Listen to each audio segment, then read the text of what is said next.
আসসালামু আলাইকুম সবাইকে। আজকে আমরা পড়ব জৈব রসায়ন পার্ট 2। যারা 1 নাম্বার ক্লাসটা করনি তারা করেনি বা ক্লাসটা, যদিও 1 নাম্বার আর 2 নাম্বার ক্লাসের মধ্যে কোনো সম্পর্ক নাই। ওইটা সম্পূর্ণ থিওরি, এটাও সম্পূর্ণ থিওরি, বাট শেষের দিক থেকে মেন জৈব যৌগটা কি শুরু হবে। হ্যাঁ, আজকে আমরা পড়ব জৈব যৌগ এবং অজৈব যৌগের মধ্যে পার্থক্য।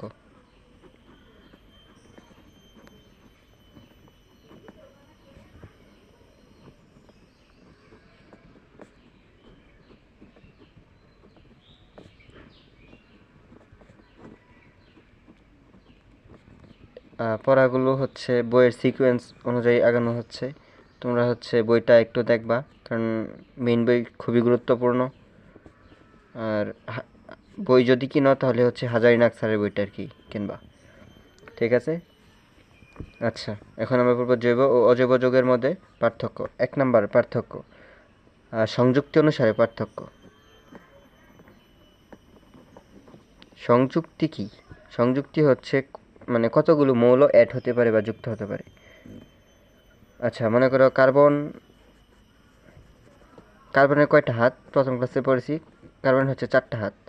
মনে করো কার্বনের 4টা হাতে মনে করো হাইড্রোজেন, শুধু হাইড্রোজেন যুক্ত হতে পারে, বা মনে করো এই হাইড্রোজেন যুক্ত না হয়ে এখানে মনে করো ফসফরাস, এখানে নাইট্রোজেন, এখানে অক্সিজেন, এখানে ক্লোরিন, এরকম যুক্ত হতে পারে। এটা জৈব যৌগের ক্ষেত্রে। জৈব যৌগে কার্বনে হাইড্রোজেন মানে কি মৌল থাকতে পারে? মৌলগুলো থাকতে পারে সি, কার্বন, হাইড্রোজেন, অক্সিজেন, তারপর ফসফরাস, সালফার, নাইট্রোজেন, হ্যালাইট। এটা চপস এনএক্স। মনে রাখার উপায় যে কি মৌল জৈব যৌগে থাকতে পারে। তার মানে কি এখানে অনেকগুলো মৌল অ্যাড হতে পারে। জৈব যৌগে কি হতে পারে? জৈব যৌগে লিখে দিচ্ছি, জৈব যৌগে অনেকগুলো বা একাধিক মৌল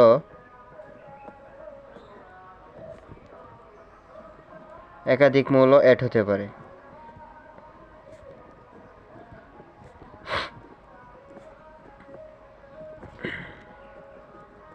আর অজৈব যৌগের ক্ষেত্রে কি হতে পারে? অজৈব যৌগ কারা? অজৈব যৌগ, মনে করো অজৈব যৌগের ক্ষেত্রে কি হতে পারে? অজৈব যৌগের ক্ষেত্রে মনে করো যে যে ক্লোরিন দুইটা, এই দুইটা, এটা তো অজৈব যৌগ। মানে কি ক্লোরিন, তারপরে হাইড্রোজেন, একটা এইচ আর একটা এইচ যদি থাকে HCl, তাহলে একটা কি হবে? একটা এইচ হবে, একটা ক্লোরিন থাকবে। যদি মনে করো সালফিউরিক অ্যাসিড H2SO4, এখানে কয়টা মৌল? 3টা মৌল, HSO, এই 3টা মৌল যুক্ত হতে পারে। তার মানে কি অজৈব যৌগে 2টা বা 3টা মৌল অ্যাড হতে পারে। অজৈব যৌগে 2টা বা 3টা মৌল অ্যাড হতে পারে, ঠিক আছে? এখন কথা তাহলে আমাদের সংযুক্তি শেষ। সংযুক্তিটা কি? কোনো একটা মানে মৌলের সংযোজন। জৈব যৌগে কয়টা মৌল সংযোজিত হতে পারে? যেমন কার্বন, হাইড্রোজেন, এছাড়াও oxygen, phosphorus, sulphur, nitrogen, halide. X মানে কি? হ্যালাইট তো শুধু হ্যালাইট কয়টা? হ্যালাইট কারা? হ্যালাইট 17 নম্বর গ্রুপের যে মৌলগুলো আছে তারাই তো হ্যালাইট। এখন halide fluorine, chlorine, bromine, iodine. মানে এখানে ফ্লোরিন নিয়ে আর কি কম আলোচনা আছে, কম সংখ্যক আলোচনা। সবচেয়ে বেশি ক্লোরিন, ব্রোমিন, আয়োডিন এগুলো নিয়ে হ্যালাইডের সবচেয়ে বেশি আলোচনা। তার মানে কি এখানেও যদি 4টা হয়, আর এখানে দেখা যাচ্ছে আরও কয়টা, মোট অনেকগুলো মৌল কিন্তু যুক্ত হতে পারে, ঠিক আছে? এখন বন্ধন 2 নাম্বার, মানে বন্ধনের অনুসারে জৈব এবং অজৈব যৌগের মধ্যে পার্থক্য। বন্ধন, আচ্ছা দেখো জৈব যৌগের ক্ষেত্রে আর কি, জৈব যৌগে মনে করো 95% বন্ধনই কি বলে সমযোজী বন্ধন। মানে জৈব যৌগের সমযোজী বন্ধন বেশি থাকে। জৈব যৌগে কি থাকে? সমযোজী বন্ধন বেশি থাকে, সমযোজী বন্ধন বেশি থাকে, ঠিক আছে? এখন দেখো একটা কার্বন 4টা হাইড্রোজেনের সাথে যুক্ত হতে পারে। এখন এই কার্বন আর হাইড্রোজেনের মধ্যে যে বন্ধন, এটা কি বন্ধন? এটা সমযোজী বন্ধন, ঠিক আছে? আর কিন্তু অজৈব যৌগে আয়নিক বা সমযোজী দুইটাই হতে পারে, কোনো নির্দিষ্ট নয়। কি আয়নিক হবে নাকি সমযোজী হবে? আয়নিক বন্ধনে কি হতে পারে? আয়নিক বন্ধনে সমযোজী বা সরি, অজৈব যৌগে অজৈব যৌগে সমযোজী বা আয়নিক আয়নিক উভয় বন্ধনী হতে পারে, উভয় বন্ধনী হতে পারে। এর মধ্যে আর কি কোনোটা নির্দিষ্ট না, তবে সবচেয়ে বেশি থাকে কি আয়নিক বন্ধনটাই সবচেয়ে বেশি থাকে। কোন বন্ধনটাই সবচেয়ে বেশি থাকে? অজৈব যৌগে আয়নিক বন্ধনটাই সবচেয়ে বেশি থাকে। এখন হচ্ছে মেল্টিং পয়েন্ট এবং বয়লিং পয়েন্ট, মানে গলনাঙ্ক স্ফুটনাঙ্ক অনুসারে MP melting point, BP boiling point. এটা হচ্ছে মেল্টিং পয়েন্ট মানে হচ্ছে গলনাঙ্ক, আর এটা হচ্ছে স্ফুটনাঙ্ক অনুসারে। আচ্ছা, জৈব যৌগের এটা মনে রাখবা যে জৈব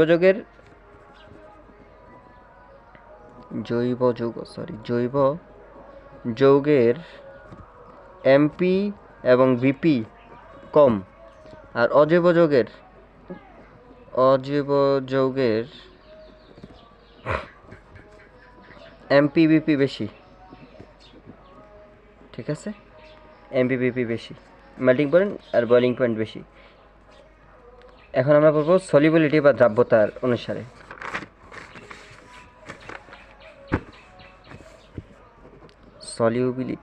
সলিউবিলিটি বা দ্রাব্যতা। ফার্স্ট পেপারে গুণগত রসায়নের একটা হচ্ছে টপিক, ওইখানে হচ্ছে ভালো করে পড়িয়ে দেওয়া হবে, আর এখানে হচ্ছে আমি যতটুকু সম্ভব তোমাদেরকে বুঝিয়ে দিতেছি। ঠিক আছে, দ্রাব্যতা একটা মানে প্রবাদ আছে, লাইক ডিজলভস লাইক। ঠিক আছে, এর মানেটা হচ্ছে যেমন দ্রব তেমন দ্রাবক, যেমন দ্রব তেমন দ্রাবক। এখন জৈব যৌগ বানানটা ভুল হচ্ছে বারে বারে। জৈব যৌগরা পোলার দ্রাবকে দ্রবীভূত হয় না, পোলার দ্রাবকে দ্রবীভূত হয় না। কিন্তু অজৈব যৌগরা কি হয়? অজৈব যৌগরা পোলার দ্রাবকে দ্রবীভূত হয়, পোলার দ্রাবকে দ্রবীভূত হয়। এখন হচ্ছে দহন অনুসারে।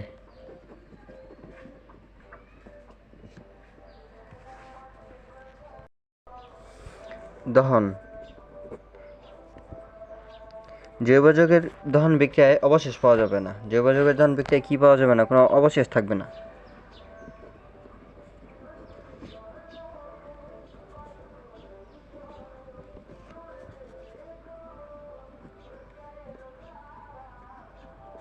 বিক্রিয়ায়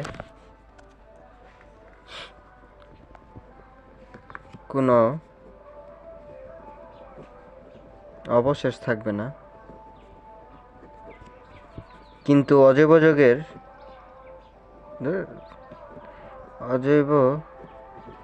যৌগের দহন বিক্রিয়ায় অবশেষ থাকবে। ঠিক আছে, তারপর হবে সংখ্যার ভিত্তিতে।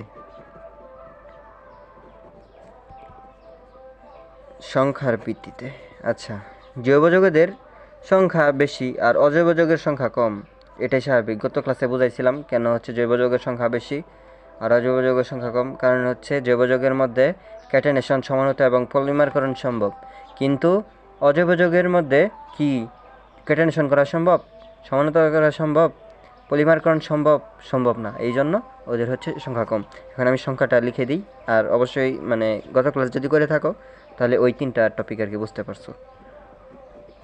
জৈব যৌগের সংখ্যা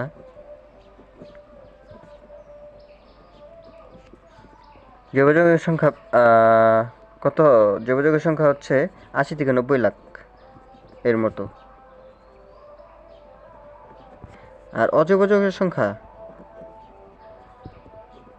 অজৈব যৌগের সংখ্যা কত? 1,00,000, প্রায় 1,00,000, খুবই কম, মানে জৈব যৌগের তুলনায় খুবই কম। ঠিক আছে, এখন আমরা পরের টপিকটা পড়ব, সমগোত্রীয় শ্রেণী। সমগোত্রীয় শ্রেণী মানে সমগোত্রীয় শ্রেণীর ভিত্তিতে হচ্ছে জৈব যৌগ আর অজৈব যৌগের মধ্যে পার্থক্য। আচ্ছা, জৈব যৌগের মধ্যে মনে করো যে অ্যালকেন একটা গ্রুপ আছে, তারপর হচ্ছে অ্যালকিন একটা গ্রুপ আছে, তারপর হচ্ছে অ্যাসিড একটা গ্রুপ আছে, অ্যাসিড হ্যালাইড, অ্যাসিড অ্যানহাইড্রাইড, তারপর হচ্ছে মনে করো যে alcohol, aldehyde, ketone, ester, ether, মানে এটসেট্রা এটসেট্রা, আরও হচ্ছে অনেকগুলা গ্রুপ আছে। কিন্তু অজৈব যৌগে কি এগুলো আছে? অজৈব যৌগে কিন্তু এরকম কোনো গ্রুপ নাই। ঠিক আছে, আর এইগুলা গ্রুপ হচ্ছে এক একটা সমগোত্রীয় শ্রেণী। ঠিক আছে, আর এইগুলা হচ্ছে সামনে বুঝিয়ে দিব, আরও ভালো করে বুঝিয়ে দিব, সমস্যা নাই। এখন হচ্ছে তুমি মানে আর কি তোমার বোঝানোর সাথে আর কি এটা আগে বলা। ঠিক আছে, জৈব যৌগের মধ্যে কিন্তু সমগোত্রীয় শ্রেণী আছে। জৈব যৌগে সমগোত্রীয় শ্রেণী বিদ্যমান। সমগোত্রীয় শ্রেণী বিদ্যমান। আর হচ্ছে অজৈব যৌগে সমগোত্রীয় শ্রেণী কিন্তু নেই। অজৈব যৌগে মানে সমগোত্রীয় শ্রেণী নেই। ডট দিয়ে দিলাম। আচ্ছা, যাও, সমগোত্রীয় শ্রেণী নেই। ঠিক আছে, তারপর হচ্ছে কৌশল এবং গতি, মানে বিক্রিয়ার কৌশল এবং বিক্রিয়ার গতিহার। ঠিক আছে,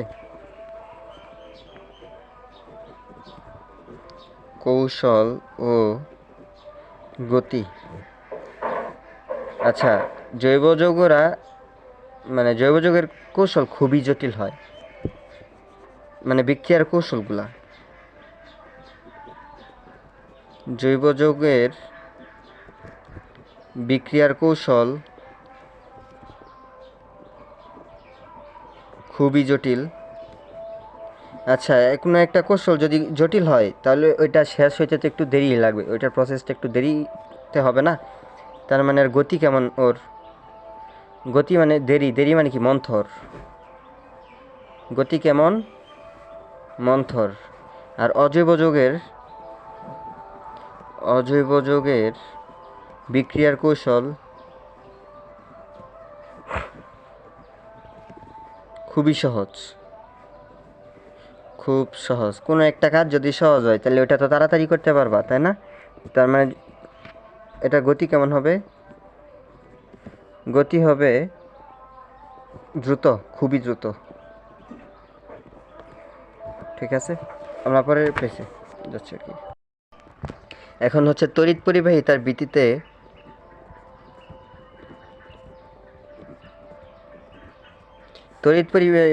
ভিত্তিতে জৈব যৌগ এবং অজৈব যৌগের মধ্যে পার্থক্য।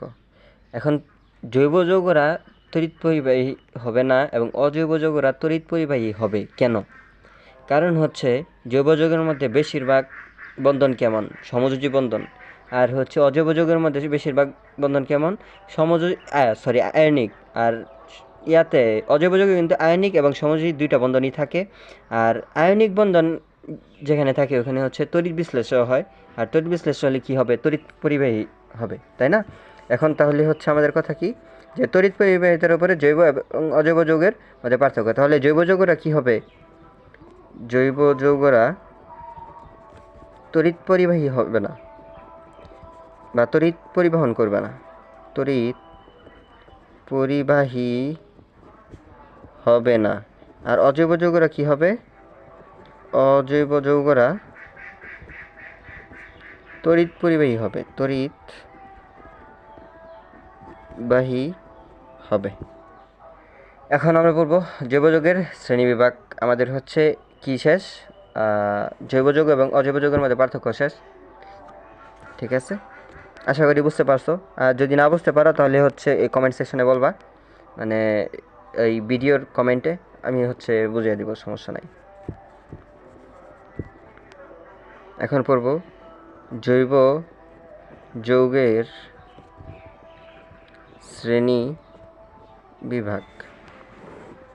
এখন জৈব যৌগের যে শ্রেণীবিভাগ, এখন এই জৈব যৌগের শ্রেণীবিভাগ পড়তে হলে আমাদের আরও কিছু জানতে হবে, মানে কয়েকটা শব্দ সম্পর্কে জানতে হবে। যেমন হচ্ছে তোমার এলিফ্যাটিক কি, আগে আমি তোমাকে এলিফ্যাটিক বোঝাচ্ছি, তারপরে আমি আরও হচ্ছে সহজে মানে তারপরে আর কি আমি চারটা আর কি লিখে দিতেছি। আগে তুমি বুঝো এলিফ্যাটিক কি।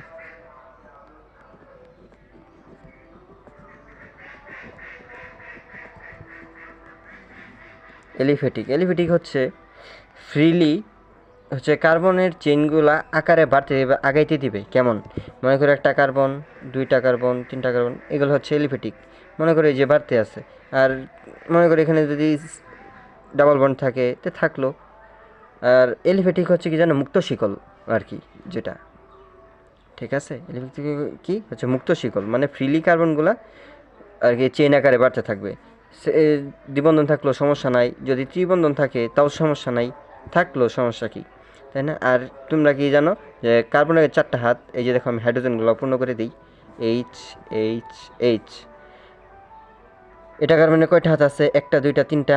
লাগে কয়টা? একটা। এই যে হাইড্রোজেন দিয়ে দিলা। এটা কার্বনের কয়টা হাত আছে? একটা, দুইটা, তিনটা। লাগে কয়টা? একটা, দিয়ে দিলা। এটা কার্বনের কয়টা হাত? একটা, দুইটা, তিনটা, চারটা। আর লাগবে না। এটা কার্বনের কয়টা? একটা, দুইটা, তিনটা, চারটা। আর লাগবে না। এটা কার্বনের কয়টা হাত আছে? একটা হাত আছে, দুইটা হাত আছে। তার মানে এই যে আর দুইটা পূরণ করে দিবা, শেষ। মানে এইরকম। এখন হচ্ছে সম্পৃক্ত এলিফ্যাটিক বিষয়টা আশা করি বুঝতে পারছো। এখন আমরা বলবো সম্পৃক্ত।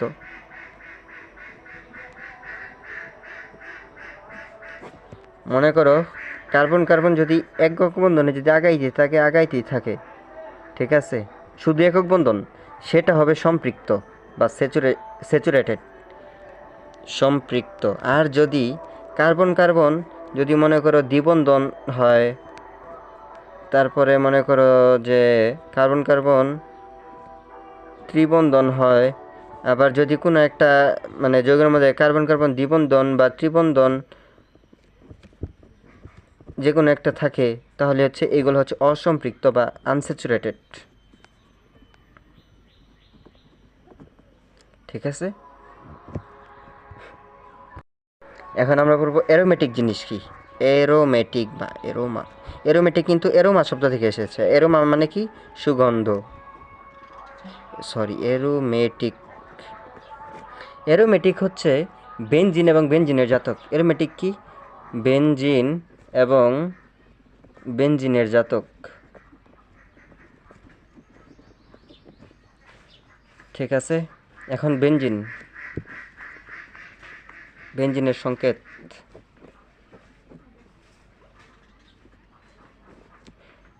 বেনজিনের প্রত্যেকটা মাথায় কি থাকবে? একটা করে হাইড্রোজেন থাকবে, তাই না? এখন বেনজিনের এই যে এ হাইড্রোজেনটা যদি মনে করো যে ও এজ দ্বারা যদি প্রতিস্থাপিত হয়, ও এজ দ্বারা প্রতিস্থাপিত হলে তখন কেমন দেখাবে বলো তো?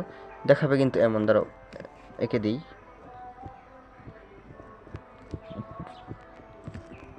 H H H H O H H, এটার নাম হয়ে যাবে ফেনল, ঠিক আছে। যদি এই হাইড্রোজেনটা যদি মনে করো CH3 দ্বারা প্রতিস্থাপিত, তখন এটা কেমন হবে দেখতে জানো? 1 2 3 4 CH3, এটা নাম হয়ে যাবে টলোইন। তুমি নামটা আর কি জানো, আর হচ্ছে এই নামগুলা আর হচ্ছে মানে এই তোমার গঠনগুলা একটু একটু প্র্যাকটিস করবা। সামনে হচ্ছে এগুলার বিস্তারিত আছে, মানে এগুলো নিয়ে টপিকই আছে। ফেনল, টলোইন, বেনজিন, এগুলা নিয়ে হচ্ছে কি আছে, টপিকই আছে, ঠিক আছে। তারপর এখন দেখো যে বেনজিন, এটা কিন্তু বেনজিন ছিল, যদি এর সাথে যদি আরেকটা চক্র যদি যোগ হয়, এটা কি একটা চক্র না? এটা কিন্তু একটা চক্র। আর এটার সাথে যদি আরেকটা যুক্ত হয়, এটা তো বেনজিন, এটা হয়ে যাবে কি জানো? ন্যাপথ্যালিন। নেপথালিন। আর যদি চক্র যদি বেঞ্জিন বলয় যদি 3টা হয় সেটাকে এর নাম হয়ে যাবে অ্যানথ্রাসিন। কি হবে? অ্যানথ্রাসিন। আর এরোমেটিক কিন্তু এই যে কেমন দেখলা, এটা কিন্তু চাকরিক। এর আগে যে হচ্ছে ওই যে কার্বন কার্বন সম্পৃক্ত যেমন বা এরোমেটিকে যেমন সবগুলা হচ্ছে তোমার মনে করো লিনিয়ার মানে সরলরেখিক মুক্ত শিকল যাচ্ছে কোনোটা কিন্তু চাকরিক না। আর এরোমেটিকটা কি দেখলা, এই যে চাকরিক। এরোমেটিক চাকরিক, কিন্তু সেই চাকরিকে কি থাকবে? এরোমেটিকের চাকরিকে শুধু এবং শুধুমাত্র বেনজিন ও বেনজিনের জাতকগুলা থাকবে। বেনজিনের জাতকগুলা কোনটা? বেনজিনের জাতক হচ্ছে ওই যে phenol, toluene, anthracene, naphthalene etcetera etcetera. ঠিক আছে, এইগুলা হচ্ছে কি এরোমেটিক। আর এখন আমরা পড়ব এলিসাইক্লিক। এলিসাইক্লিক কি? এলিসাইক্লিক হচ্ছে এরা হচ্ছে সাইক্লিক মানে কি? চক্রাকার, তাই না? এরা হচ্ছে সাইক্লিক মানে চক্রাকার। আর এলি মানে কি? এলিফেটিক। এরা হবে এলিফেটিক। ঠিক আছে, যেমন এলিফেটিক এই যে দেখো একটা মনে করো এই যে কার্বন, এটা হয়ে যাবে তোমার এখানে H2 দাও, মানে কারণ 2টা হাত আছে খালি, এই জন্য 2টা হাইড্রোজেন তারপর মানে দিয়ে দিলা, এখানে 2টা হাইড্রোজেন দিয়ে দিলা, এখানে 2টা হাইড্রোজেন দিলা, 1 2 3। এটা কি? আচ্ছা, একটা জিনিস তো তোমাদের শেখানো হয় নাই। আচ্ছা, ওটা হচ্ছে ইয়াতে মানে একটু পরে ওটা আমি ভালো করে বুঝেছি। এর নাম হচ্ছে সাইক্লোপ্রোপেন।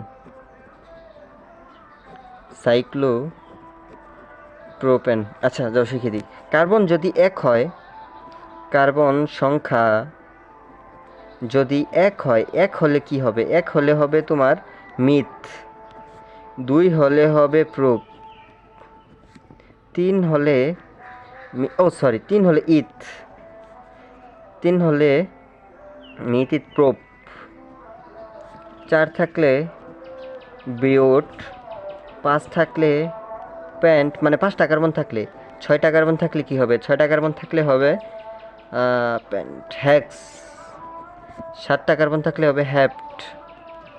8টা কার্বন থাকলে হবে অক্ট বা অক্টো। হচ্ছে 9টা কার্বন থাকলে হবে নন।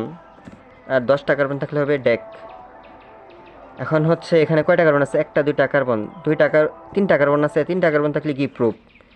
আর হচ্ছে এটা কি চক্রাকারে আছে না, তার মানে সাইক্লো, এটার নাম হচ্ছে সাইক্লোপ্রোপেন।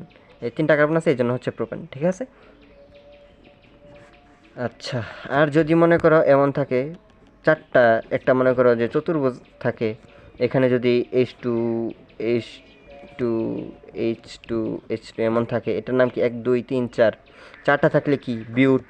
আর এটা কি? সাইক্লো বা চাকরিক। তুমি দিবা সাইক্লো বিউটেন। ঠিক আছে, এর নাম কি? সাইক্লোবিউটান। এখন হচ্ছে হেটারোসাইক্লিক। তোমার হেটারোসাইক্লিকটা এখন বুঝতে হবে। ঠিক আছে,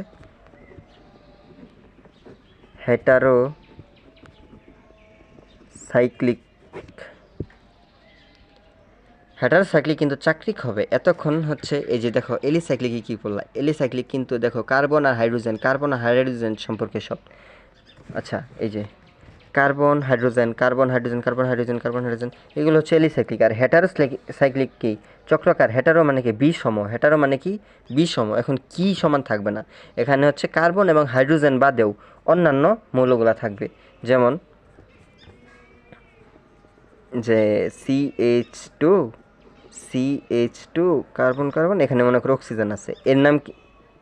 এটা এই যে দেখো অক্সিজেন, তার মানে কার্বন এবং হাইড্রোজেন ছাড়া অন্য একটা মৌল আছে, এই জন্য এটা হচ্ছে হেটারোসাইক্লিক। আচ্ছা, মনে করো এই যে কার্বন, মনে করো যে এই যে কার্বন, এখানে দ্বিবন্ধন দিয়ে দাও, আর এইখানে মনে করো একটা অক্সিজেন দিয়ে দাও। দেখো, সরি, কার্বন, এই যে দেখো এখানেও কিন্তু একটা অক্সিজেন কিন্তু বাড়তি আছে, শুধু কার্বনই নেই। আচ্ছা, এখানে কয়টা? এখানে একটা হাইড্রোজেন হবে, এখানে একটা। দেখো, এখানে কার্বন আর হাইড্রোজেন বাদেও অন্য একটা মৌল আছে, অন্য একটা মৌলের নাম কি? অক্সিজেন।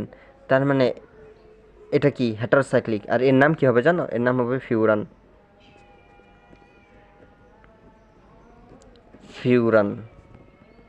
আচ্ছা, ফিউরান। তারপর আরেকটা হবে কার্বন কার্বন, একটা হাইড্রোজেন থাকবে। আচ্ছা, মানে আগেরটার মতোই, এটা হচ্ছে দ্বিবন্ধন দ্বিবন্ধন, কার্বন কার্বন। এখানে অক্সিজেনের জায়গায় যদি সালফার দিয়ে দাও, সালফার দিয়ে দিলে এর নাম হয়ে যাবে থায়োফিন। এর নাম কি হয়ে যাবে? থায়োফিন। আবার যদি বেনজিন, এই বেনজিনের এই কার্বনের জায়গায় যদি তুমি নাইট্রোজেন দিয়ে দাও, এই গঠন কিন্তু মানে সেম বেনজিন, এই নাইট্রোজেন দিয়ে দিলে নাম হয়ে যাবে পিরিডিন। ঠিক আছে, এই হচ্ছে এগুলো হচ্ছে মনে রাখবা।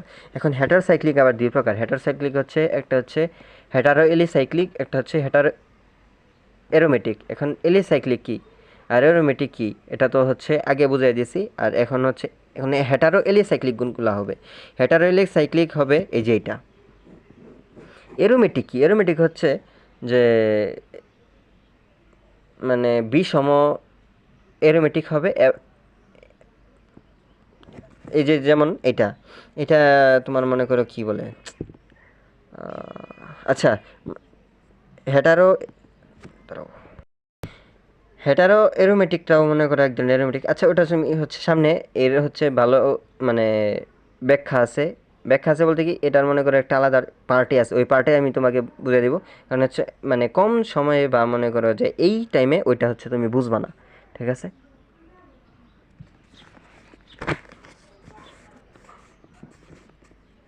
এখন আমরা পড়ব হচ্ছে যে চারটা, যেমন হচ্ছে জৈব যৌগ, জৈব যৌগ এর শ্রেণীবিভাগ।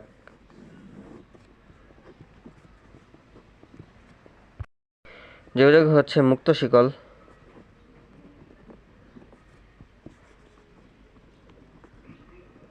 বদ্ধ শিকল। এখন মুক্ত শিকল কারা? মুক্ত শিকল আমি কিন্তু হচ্ছে তোমাদেরকে পড়াই দিছি যে মুক্ত শিকল কারা। একটা হবে কি সম্পৃক্ত, একটা অসম্পৃক্ত। এখন সম্পৃক্ত কারা, অসম্পৃক্ত কারা, আশা করি তোমরা বুঝতে পারছো। এখন সম্পৃক্ত কারা হবে, আচ্ছা লিখে দিই। সম্পৃক্ত একটা, একটা কি অসম্পৃক্ত। সম্পৃক্তরা হচ্ছে কার্বন কার্বন একক বন্ধন থাকবে। একক বন্ধন কারা? একক বন্ধন কারা বলো? একক বন্ধন হচ্ছে অ্যালকেন। আর অসম্পৃক্ত হচ্ছে দ্বিবন্ধন থাকবে, ত্রিবন্ধন থাকবে, এরাই হচ্ছে অসম্পৃক্ত। তার মানে কি, এটা হচ্ছে অ্যালকিন, এটা হচ্ছে অ্যালকাইন। এখন বদ্ধ শিকল, বদ্ধ শিকল নিয়ে আমাদেরকে লেখাপড়া।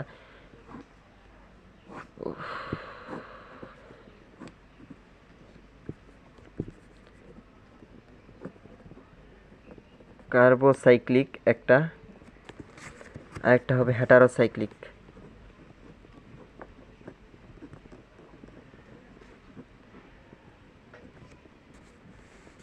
এখন কার্বোসাইক্লিকের হচ্ছে দুই, কার্বোসাইক্লিক আবার দুই ধরনের। একটা হচ্ছে এলিসাইক্লিক, আর একটা হবে অ্যারোমেটিক।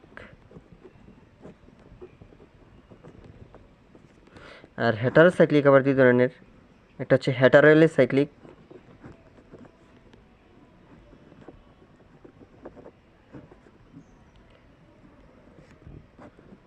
একটা হেটারো এরোমেটিক, হেটারো এরোমেটিক। ঠিক আছে, এটা হচ্ছে মানে হচ্ছে জৈব যৌগের চার্ট। এখন দেখো তোমরা হচ্ছে বদ্ধ শিকল, দেখো তো এলিসাইক্লিক তো জানো, আর এরোমেটিক কি তাও জানো, আগে ভালো বুঝিয়ে দিছি ভালো করে। হচ্ছে হেটারো এলিসাইক্লিক কোনটা? ওই যে সাইক্লোপ্রোপিন, যেটা হচ্ছে ওই যে আগে একটা দেখাই দিছি ওইটা। তারপরে হবে তোমার মনে করো হেটারো এরোমেটিক। হেটারো এরোমেটিক কোনগুলা? ফিউরান, পিউরিন, পিরিডিন, এগুলা। ঠিক আছে, এখন আমরা পড়বো কার্যকরীমূলক সম্পর্কে। এই যে দেখো কার্যকরীমূলকটা কি? কার্যকরীমূলক যদি মনে করো যদি না বুঝো বা না চিনো, তাহলে কিন্তু তুমি যোগাযোগ পারবা না। ঠিক আছে, কার্যকরীমূলক খুবই ইম্পর্ট্যান্ট। আচ্ছা, মনে করো কার্যকরীমূলক জানার আগে তোমার একটা জিনিস জানতে হবে, অ্যালকাইল গ্রুপ বা অ্যালকাইলমূলক। অ্যালকাইল কি? আচ্ছা, মনে করো একটা মৌল ছিল, আচ্ছা মনে করো অ্যালকেন। অ্যালকেনের তোমার সাধারণ সংকেত কি জানো? অ্যালকেনের সাধারণ সংকেত CnH2n+2। ওই CnH2n+2 থেকে যদি একটা ইলেকট্রন বের করে দেওয়া হয়, একটা ইলেকট্রন বের করে দিলে কি হবে জানো? এমন হয়ে যাবে CnH2n+1, একটা ইলেকট্রন এই যে এরকম, এটাই হয়ে যাবে আমাদের অ্যালকাইল গ্রুপ। অ্যালকাইল গ্রুপ, ঠিক আছে। এখন অ্যালকাইল গ্রুপকে কি দ্বারা প্রকাশ করা হয়? আর দ্বারা প্রকাশ করা হয়। এই অ্যালকাইল গ্রুপকে আরেকটা জিনিস বলা হয়, একে বলা হয় ইলেকট্রন দাতা গ্রুপ। এটা হচ্ছে পরে বোঝাই দিব, মানে হচ্ছে পরে আরেকটু পরে এর হচ্ছে বিস্তর মানে ব্যাখ্যা পাবা। ইলেকট্রন দাতা গ্রুপ, অ্যালকাইল গ্রুপকে কি বলা হয়? হচ্ছে ইলেকট্রন দাতা গ্রুপ। যেমন CH4, এটা কি? মিথেন। এখানে এটা কিন্তু আবার অ্যালকেন, এই জন্য। আর যদি এখান থেকে একটা ইলেকট্রন যদি সরায় দেওয়া হয়, তার মানে এটা হয়ে যাবে কি জানো? Methyl group, methyl. যদি CH3CH2, ইথ, এটা হয়ে যাবে ইথাইল। আর যদি বলা হয় CH3CH2, এটা যাবে প্রোপাইল, ঠিক আছে। আচ্ছা, এখন হচ্ছে কার্যকরীমূলক আমরা কয়েকটা ভাগে শিখবো, মানে কয়েকটা টাইপে শিখবো আর কি। বইয়ে যেভাবে দেওয়া আছে দেওয়া থাকুক, আমরা হচ্ছে কয়েকটা টাইপের সহজভাবে শিখবো, ঠিক আছে। মনে করো টাইপ 1। টাইপ 1-এ থাকবে কার্বন এবং হাইড্রোজেন দ্বারা গঠিত যে যৌগগুলা, এইগুলা কার্বন এবং হাইড্রোজেন দ্বারা কি কি? মনে করো যে হচ্ছে কার্বন কার্বন সিঙ্গেল বন্ড, এটা কি? সিঙ্গেল বন্ড মানে অ্যালকেন বলেছিলাম। অ্যালকেনের সাধারণ সংকেত কি হবে? CnH2n+2। আচ্ছা, এখন এর প্রথম মৌল কি? প্রথম মৌল আমি বলছিলাম কি, কার্বন সংখ্যা 1 হলে মিথ, 2 হলে ইথ, 3 হলে প্রোপ,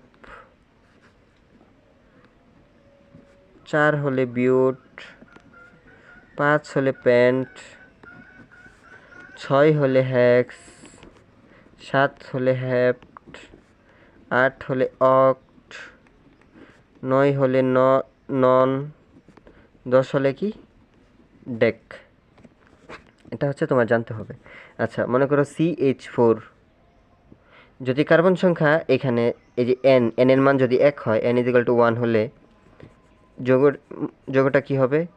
C1, 2 একে 2 আর 4, H4 মানে কি? CH4 মানে কি? মিথেন। আর যদি n যদি 2 হয়, তাহলে এটা কি হবে জানো? C2H6। এটা এটা কি? C2H6 হবে ইথেন, এমনই আর কি।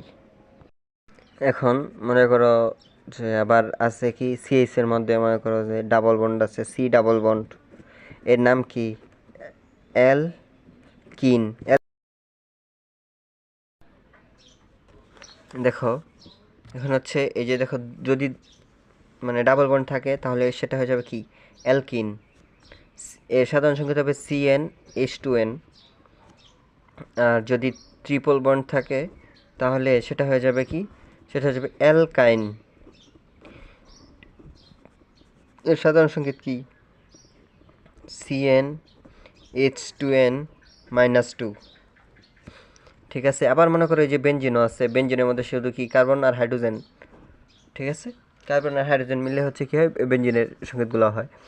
আচ্ছা, এখন আবার টাইপ টু। টাইপ টু এ কোন কোন মৌলের সমন্বয় করব? সি আর ও, কার্বন এবং অক্সিজেন। এখানে আমরা কি পড়ছিলাম? কার্বন এবং হাইড্রোজেন। আর এখানে কি? কার্বন এবং অক্সিজেন সম্পর্কিত। আচ্ছা, এই কার্বন এবং অক্সিজেনের দেখো 3টা পার্টে পড়ব। Part 1, part 2, part 3।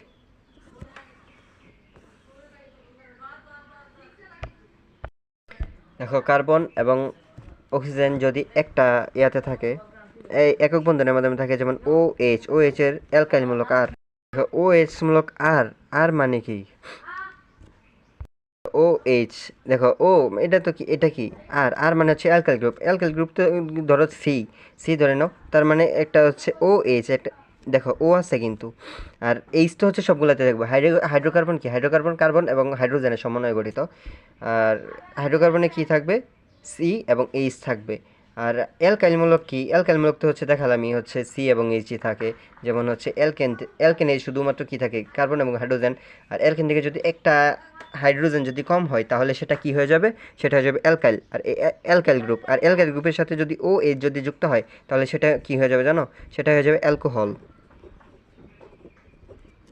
আর যদি এই যে এই অক্সিজেনটা মনে করে রাখলা, এই পাশে যদি একটা অ্যালকাইল গ্রুপ দাও, এই পাশে যদি একটা অ্যালকাইল গ্রুপ দাও, তাহলে সেটা কি হয়ে যাবে জানো, সেটা হয়ে যাবে ইথার। এখন এটা হচ্ছে পার্ট 1 শেষ। পার্ট 1-এ কি সিঙ্গেল বন্ড, এখন পার্ট 2-তে আমরা পড়বো কার্বনের সাথে অক্সিজেনের ডাবল বন্ডের যে সম্পর্কগুলো ওইগুলা। যেমন কার্বনের সাথে যদি অক্সিজেনের এরকম ডাবল বন্ড হয়, আর এই পাশে যদি একটা আর হয়, এই পাশে যদি একটা আর হয়, মানে কি আর মানে কি, আর মানে হচ্ছে অ্যালকাইল গ্রুপ। আর অ্যালকাইল গ্রুপ দুইটা যদি হয় তাহলে সেটি হয়ে যাবে অ্যালডিহাইড। আবার না, এক পাশে যদি এইচ হয় আরেক পাশে যদি আর হয় সেটা হবে অ্যালডিহাইড। আবার যদি মনে করো যে এই যে কার্বন একটা অক্সিজেন যদি দুই পাশেই দুইটা আর হয়, সেটা কি হবে বলো, সেটা হবে কিটোন। সেটা কি হয়ে যাবে, কিটোন। এখন দেখো একটাতে শুধু সিঙ্গেল বন্ড পড়লাম, একটাতে শুধু ডাবল বন্ড পড়লাম। এখন আমরা কি একসাথে সিঙ্গেল বন্ড ডাবল বন্ড পড়তে পারি না? দেখো তো একসাথে সিঙ্গেল বন্ড ডাবল বন্ড যদি হয় তাহলে আমরা কি হবে, মনে করো যে COH, এটা আর, তাহলে এটা কি হবে, এটা একটা মনে করো যে COOH, এটা কি, এটা একটা অ্যাসিড না, এটা কিন্তু অ্যাসিড। আবার যদি মনে করো যে সি, এ পাশে OR থাকে, এ পাশে যদি একটা ও থাকে, আবার এই পাশে যদি আর থাকে, সেটা হয়ে যাবে এস্টার। কি হবে, এস্টার। আবার যদি মনে করো যে এই যে দেখো সিঙ্গেল ডাবল বন্ড এবং সিঙ্গেল বন্ড দুইটাই আছে, এক পাশে যদি আর থাকে আরেক পাশে যদি এইচ থাকে তাহলে সেটা হবে অ্যাসিড। আর দুই পাশে যদি আর থাকে মানে অ্যালকাইল যদি গ্রুপ থাকে তাহলে সেটা হয়ে যাবে কি, এস্টার। এখন আবার যদি দুই পাশে যদি আর থাকে মানে কি অ্যালকাইল থাকে, কিন্তু এই যে কার্বন এবং অক্সিজেন যদি এইভাবে থাকে তাহলে এই গ্রুপটাকে বলা হবে এন এন এন এনহাইড্রাইট, এনহাইড্রাইট।